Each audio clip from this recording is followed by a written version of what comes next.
Hi friends, welcome to SS creatives. ఏంటండి ఈరోజు breakfast ఏం చేయాలని ఆలోచిస్తున్నారా? ఇంట్లో దోశపిండి ఉందా? అయితే ఇంకెందుకు లేటు, మన వీడియో చూసేసి ఈ స్టఫ్డ్ పొంగనాలు అయితే ట్రై చేయండి. టేస్ట్ అయితే నిజంగా చాలా అంటే చాలా బాగున్నాయి. మీకు చట్నీతో కూడా అవసరం లేదండి, అంత బాగున్నాయి. సో దాని ప్రిపరేషన్ ఏంటో చూసేద్దాము. ఫస్ట్ అయితే ఒక మందపాటి కడాయి పెట్టుకొని అందులో ఆయిల్ వేసుకొని హీట్ చేసుకోవాలి. ఆయిల్ హీట్ అయిన తర్వాత అందులోకి కొద్దిగా జీలకర్ర వేసుకోవాలి. తర్వాత ఒక పచ్చిమిర్చి చిన్నగా ముక్కలు కట్ చేసుకొని అయితే వేసుకుంటున్నాను. అది ఫ్రై అయిన తర్వాత ఒక మీడియం సైజ్ ఆనియన్ అయితే ఇట్లా చిన్న పీసెస్గా కట్ చేసుకొని వేసుకుంటున్నాను. వేసుకొని ఆనియన్ మంచిగా ఫ్రై అయిన తర్వాత అందులోకి చిన్నగా కట్ చేసి పెట్టుకున్న కరివేపాకు కూడా వేసుకోవాలి. ఇక్కడ కరివేపాకు కూడా ఫ్రై అయిన తర్వాత రిమైనింగ్ మనము ఇక్కడ అయితే బీట్రూట్, క్యారెట్, పొటాటో తురుము అయితే చేసి పెట్టుకున్నానండి ముందుగానే. సో ఇక్కడ ఒకటి ఏంటంటే పొటాటో మీరు బాయిల్ పొటాటో మ్యాష్ చేసైనా వేసుకోవచ్చు.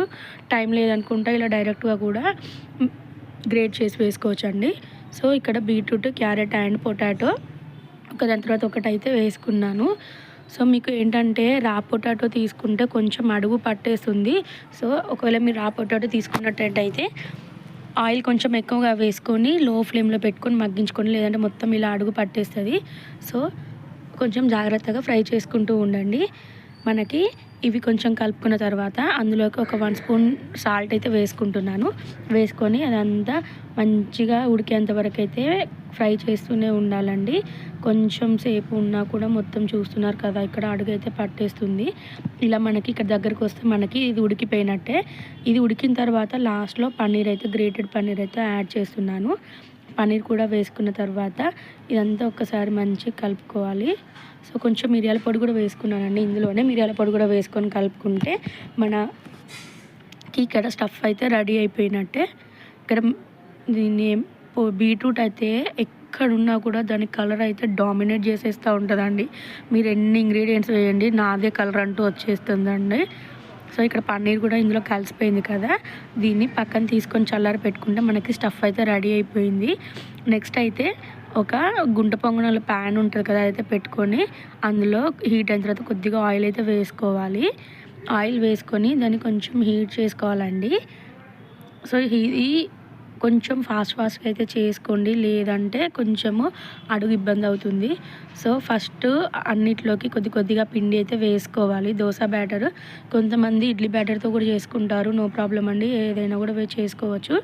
ఇడ్లీ బ్యాటర్తో అయితే కొద్దిగా మెత్తగా వస్తాయి పొంగనాలు, దోశతో అయితే కొంచెం క్రిస్పీగా వస్తాయి అన్నమాట. ఎవరికి ఇలా ఇష్టమైతే అలా వేసుకోవచ్చు, ఏ పిండి అయినా పర్లేదు. సో నెక్స్ట్ మనం ప్రిపేర్ చేసుకున్న స్టఫ్ అయితే ఇలా కొద్దిగా తీసుకొని పిండి పైన అయితే వేసుకోవాలి. ఇలా మొత్తం వేసుకోవాలండి. సో ఫ్రెండ్స్, మీలో ఎంతమందికి స్టఫ్డ్ పొంగనాలు తెలుసో, మీరు ఇంట్లో ట్రై చేస్తారో నాకు కామెంట్ బాక్స్లో కామెంట్ చేయండి. సో చూస్తున్నారు కదా, మనము వేసుకున్న పిండి మీద అయితే స్టఫింగ్ అయితే మొత్తం అన్నిట్లో పెట్టాను. అన్నిట్లో పెట్టిన తర్వాత మళ్ళీ బ్యాటర్ అయితే పైనుంచి మళ్ళీ ఇంకో లేయర్ అయితే వేసుకోవాలి. సో అట్లా అయితే మనకి స్టఫింగ్ పొంగనాలు అయితే మొత్తం వేసుకున్నట్టే. సో ఇక్కడ చూపిస్తున్నాను కదా, సో సేమ్ అలాగే వేసుకోండి. ఒకటి ఏంటంటే ప్రాసెస్ కొంచెం ఫాస్ట్గా చేసుకోండి, లేదు అంటే కింద వేసుకున్న పిండి మాడిపోతుంది, పైన వేసుకుంది మాత్రం ఫ్రై అవ్వదు. సో ఇది ఒక్కటి కొంచెం చూసుకుంటూ వేసుకోండి. సో మనం బ్యాటర్ మొత్తం వేసిన తర్వాత మనకి మంచిగా కొంచెం కూడా కనిపించకుండా క్లోజ్ అయ్యేలాగైతే పెట్టుకోండి.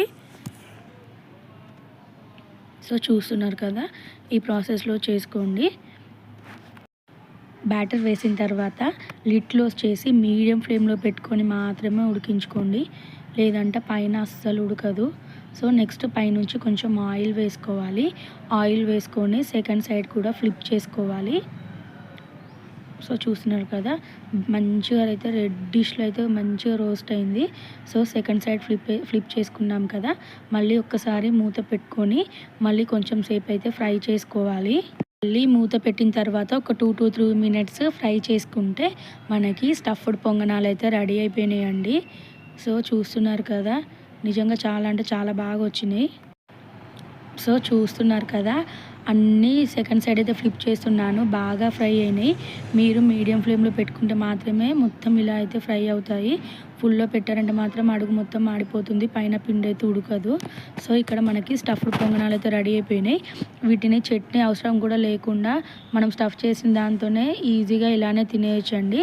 మనకైతే ఇక్కడ పొంగనాలు అయితే రెడీ అయిపోయినాయి. సో ఫ్రెండ్స్, మీరు కూడా ఈ స్టఫ్డ్ పొంగనాలు అయితే మీ ఇంట్లో ట్రై చేయండి. ట్రై చేసి టేస్ట్ ఎలా వచ్చిందో నాకు కామెంట్ బాక్స్లో కామెంట్ చేయడం మాత్రం అస్సలు మర్చిపోవద్దు. సో ఫ్రెండ్స్, ఇలాంటి రెసిపీస్ కోసం అయితే please like, share and subscribe to SS creatives. And పొంగనాలు కూడా చూడండి ఎంత మెత్తగా ఎంత బాగా వచ్చినాయో. చూడడానికి బాగున్నాయి, టేస్ట్ కూడా బాగున్నాయి. Follow, like, share and subscribe to SS creatives. Thank you for watching.